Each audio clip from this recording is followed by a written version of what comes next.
Thengia ya ngucanio iria ikoretwo nyumba-ini ya iciriro ya kaunti ya Kiambu igie guthungurura irio na iteo ni guteithiriria munini wa gavana James Nyoro guthondeka thirikari yake guku nake akiheana mwihoko wa gukwamura kaunti ino haria irakwamite. Quality na assembly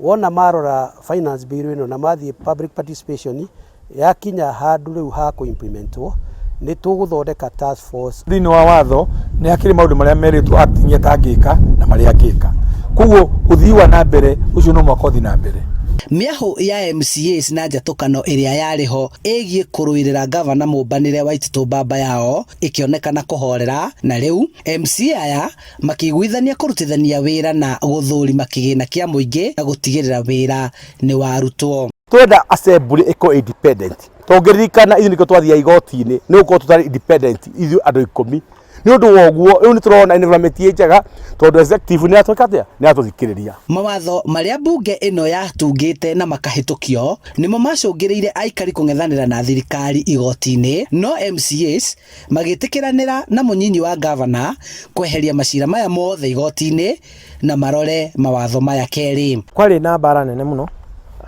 na mawatho macio matiahitukire gutari gubingwo ni andu a Mwaitu na kihinda kinene ni mwe turateta twi gatagati ka andu 10 na 15 aria thure, no riu kwa hinya wa Ngai ni gucenjetie